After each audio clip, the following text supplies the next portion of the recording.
अस्सलाम वालेकुम guys, welcome back to my new vlog. कैसे हैं आप लोग? मैं अल्हम्दुलिल्लाह बिल्कुल ठीक हूँ, खुश हूँ आपकी दुआओं से और उम्मीद करती हूँ आप भी बिल्कुल खैरियत से होंगे। तो जी जैसा कि आप जानते हैं कि आगे जो है वो रमज़ान आने वाले हैं और रमज़ान आने से पहले जो है हर हाउसवाइफ जो है अपने घर की क्लीनिंग स्टार्ट कर देती हैं और आज से जो है वो मैंने भी अपनी क्लीनिंग स्टार्ट कर दी है।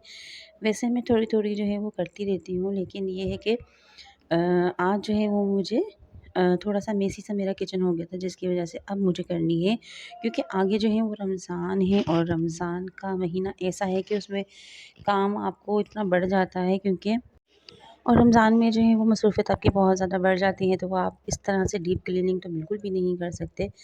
तो आज जो है वो मैंने दिन डिसाइड किया था, सुबह से सोच रही थी कि क्लीनिंग करनी है, तो बस हिम्मत मैंने कर ली और बस मैं यहाँ पे लग गई थी अपने काम पर।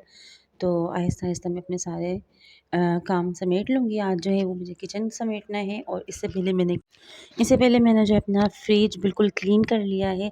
अच्छा, मैं एकदम सारा फैलाकर नहीं बैठी, मेरी आदत है कि मैं हमेशा थोड़ा-थोड़ा कर कर ही अपना काम करती हूँ, क्योंकि छोटे बच्चे हैं, आपको जैसे पता है कि छोटे बच्चों के साथ ये काम बिल्कुल ही इम्पॉसिबल होते हैं। लेकिन ये है कि आहिस्ता-आहिस्ता आप करते रहो, रेगुलर की क्लीनिंग में आप थोड़ा-थोड़ा सा करते रहो ना, तो फिर आप उसमें आपको ज़्यादा बर्डन नहीं होता।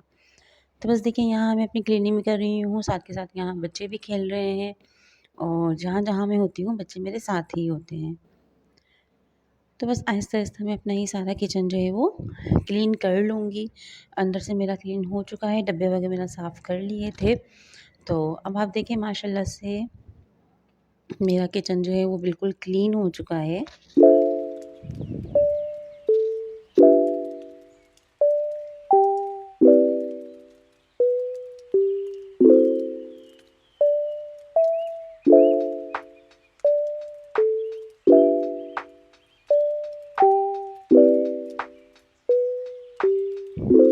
जी, यहाँ पे जो है वो काम करते-करते मैं तकरीबन 12 बजे से लगी हुई थी और मुझे पौने 4 हो गए हैं। अब बस मैं बच्चों को यहाँ रेडी कर रही हूँ, क्योंकि बच्चों के जो है वो ट्यूशन का टाइम हो चुका है।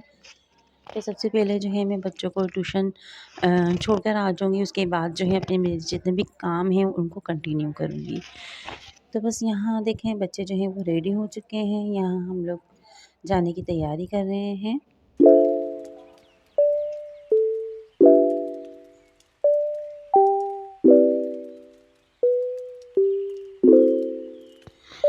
तो जी यहाँ जो है मैं हमज़ा रहीम को ट्यूशन छोड़कर आ चुकी हूँ और अब मेरी सबसे बड़ी ड्यूटी ये है कि अम्मार को मुझे सुलाना है, क्योंकि उसके बाद मुझे जो काम करने हैं और उसमें अगर अम्मार जागे हुए होंगे तो बहुत ही ज़्यादा डिस्टर्ब करेंगे। तो बस ट्यूशन छोड़ने के बाद मैं सबसे पहले आती हूँ तो अम्मार को सुला देती हूँ, फ़ीडर दे देती हूँ, तो वो सो जाते हैं। उसके बाद मैं अपने सारे क्लीनिंग वगैरह जो भी मेरी होती है वो मैं करती हूँ, जो हमारी रेगुलर की क्लीनिंग होती है। और जैसा कि आपको पता है कि रमज़ानों में तो हमें बिल्कुल भी टाइम नहीं मिलता, क्योंकि रमज़ान में हमारे पास इफ्तारी भी होती है, सहरी भी होती है, फिर रात का खाना भी होता है। और जिनके छोटे बच्चे हैं उनको तो ज़्यादा ही बिज़ी हो जाती हैं, क्योंकि हम बड़े तो रोज़े रखते हैं, लेकिन छोटे बच्चे जो होते हैं उनका रोज़ा नहीं होता।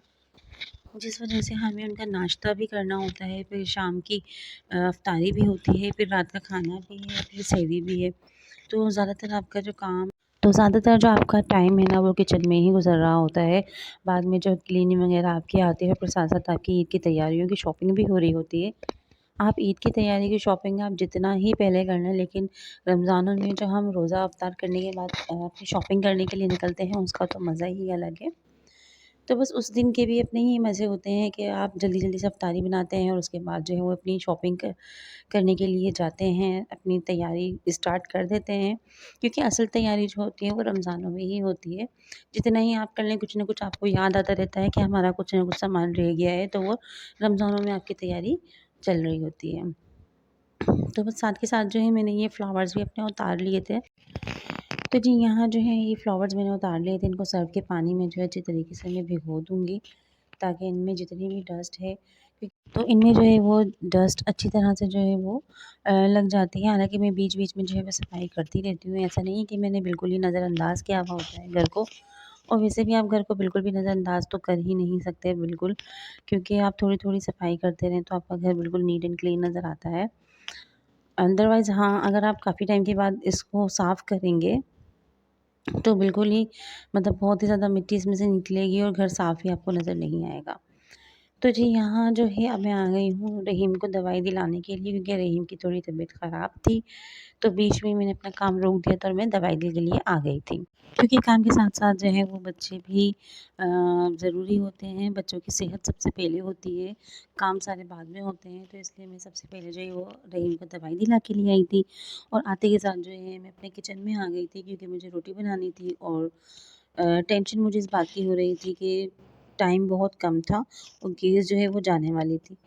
वो तो बस ये है कि तो अल्हम्दुलिल्लाह जी मैंने रोटी तो यहाँ जो बना ली है थी हमारी गैस के रोटी जो ऊपर। है वो बिल्कुल अल्हम्दुलिल्लाह तैयार हो चुकी है, और तैयार हो ही रही थी कि इतने में गैस चली गई थी। तो बस यहाँ मैं सिलेंडर लगा लूँगी। और आज जो है मैंने रहीम की पसंद की, यानी कि रहीम की फ़रमाइश पे जो है वो आलू चिकन के जो है वो कबाब बनाए हैं, ताकि वो खा लें। तो बस यहाँ ये है कि बच्चों की भी फ़रमाइश का जो है वो ख़्याल रखना पड़ता है कि बच्चे पेट भर के खाना खा लें, इसलिए जो वो कहते हैं उनकी पसंद का हमें बनाना पड़ता है। तो बस यहाँ देखिए मेरे आलू चिकन के जो कबाब हैं वो तैयार हो चुके हैं। इसके बाद हम लोग खाना लगाएँगे जब फ़िज़ान आ जाएँगे तो। और अपना किचन का जो है वो मैं काम कंप्लीट करके आ गई थी बाहर। तो कमरे में आके देखा तो अमार ने जो है वो बिल्कुल ही फैलाया हुआ था, रहीम सो रहे हैं। तो बस मैं अब यहाँ पर जो है सारा ही कमरा जो है सेट कर दूँगी, और इसी वीडियो के साथ जो है मैं अपनी वीडियो का एंड करती हूँ। उम्मीद करती हूँ आपको मेरी वीडियो अच्छी लगी होगी। अच्छी लगी है तो प्लीज़ मेरी वीडियो को लाइक करें, शेयर करें, सब्सक्राइब करें। ओके जी, अल्लाह हाफ़िज़, मिलते हैं नेक्स्ट वीडियो में।